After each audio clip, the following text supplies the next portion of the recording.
So today we're going to do a quick review of the new Black Manta McFarlane figure. Found this one over at Walmart. Page Puncher, the larger DC character type. I really like Black Manta. Found that he was a pretty interesting character, pretty interesting design. So get the box here. Basically comes with a card and then also a comic book behind him. It looks pretty cool. So a little bit of more value for your money. We'll just put this to the side.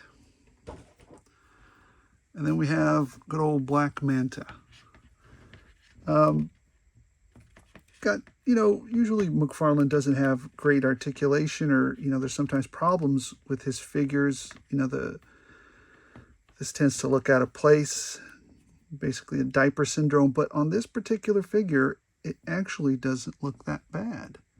It looks like it's got some hard plastic in there. It's still malleable, but it's got some hard plastic in there, but it's actually pretty good. You have some pretty good head articulation, some really great ability to look down. And you have pretty good ability to look up. Not great, but still good. And then you have these little tubes that go into the back of his head. Those look pretty good. Side. You can't go all the way around because those tubes will limit you. Other thing you have are these giant swords he's got. We'll get those. We'll get to those in a minute. He's got basic shoulder. Well, he's got these little butterfly joints there. Basic shoulder rotation all the way around. Bicep cut. And double jointed elbows. Really good. And he's got the regular, hand articulation there, and same over here.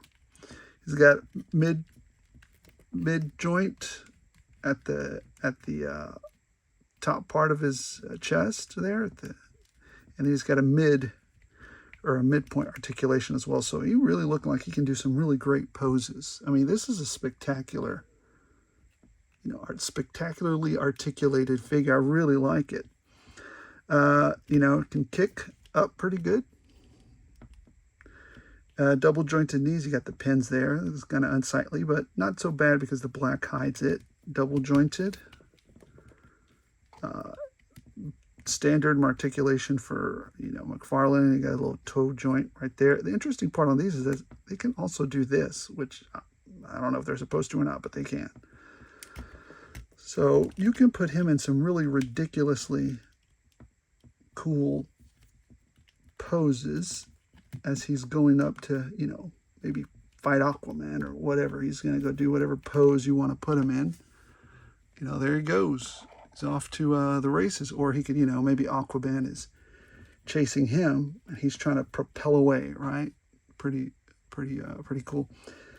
One thing that I wanted to do, though, is that I really didn't want to have these things on him all the time, right? But the great thing is you can pop those right out and then pop them back in. So anyways, this is just a basic review of the figure. I really like him. I really liked how he's articulated. I really like the design. It's updated. He's definitely going to replace my old Mattel Manta, which happened to be one of my favorite ones. It was one that I got a while back. Here, let me show them to you real quick. The old one that I had.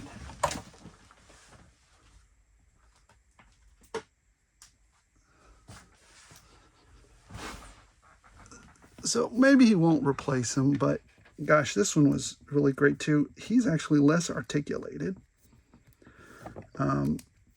But gosh, I really used to love this design of him. He's kind of loose now. He's been through some wear and tear. Definitely not the same articulation as McFarlane, but still a great figure, this Manta. So I'm definitely going to keep him. Maybe it's just a little variation of him. This one had thigh cut, leg articulation here. Black Manta has always had a very interesting, appealing look to me, just because he's so different, right? So yeah, anyways, this is a great, replacement or update for Manta. And appreciate you guys watching the video. Thanks.